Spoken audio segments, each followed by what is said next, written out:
জামাই আইন হেদিকে যাই বাড়ি যাই বাড়িত যাবেন বাড়িত যাই দেখে গিয়া। হ্যালো ভিউয়ার্স, আসসালামু আলাইকুম। তো সবাই কেমন আছেন? আজকে আপনাদেরকে দেখাবো আমাদের পাল্টিপাড়া গ্রামে যে কৃষি জমিগুলো আছে, সকল কৃষি ফসল পেকে গিয়েছে, এখন ধান কাটার মৌসুম এসেছে। তো আমাদের পাল্টিপাড়া গ্রামটা ঘুরে ঘুরে দেখাবো যে কৃষকরা ধান কাটতেছে। সো সবাই পাশে থাকবেন। তো ঘুরিয়ে ঘুরিয়ে দেখাবো কৃষি ফসলগুলো একদম পেকে গিয়েছে, শুধু সোনালী রং, চতুর্পাশ দিয়ে খালি সোনালী রঙের ধান। এই যে আমাদের নতুন জামাই বিয়া করিয়াছে, যে হরতাছে ধান কাটতেছে, তার বউরে খাওয়াইবো।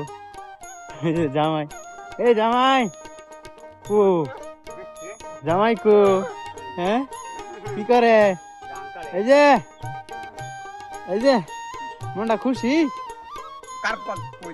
আর এদিকে যা, এদিকে জামাই দেখতাছে। এই যে ধান কাটা লাগিয়ে পড়ছে জামাইয়ের।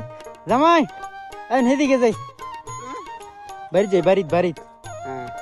যাবেন বাড়িত যাই দেখে গিয়া। আচ্ছা মানছি দে জামাইরা বেশ বাবা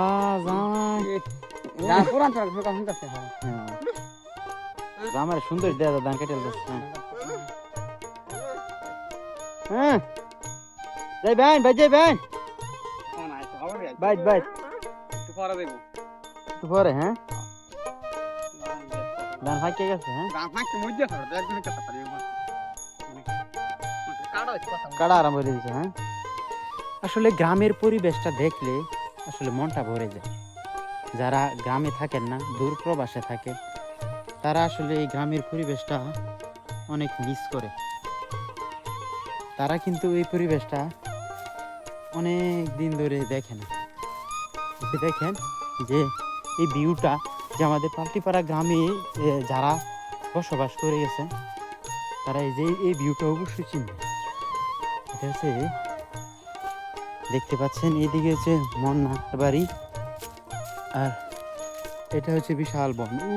ওই যে দেখা যাচ্ছে ওইটা হচ্ছে আফাখার বিটা, যেখানে আমরা ছোটবেলায় গিয়ে খেলাধুলা করতাম বা মাছ মারতাম, যে লাঠির পোনা মারতাম। তো আমরা আগে অনেক গেছি। যারা যারা গেছেন তারা অবশ্যই কমেন্ট করবেন এই বনটা দেখছেন যা। আমি এখন আপনাদের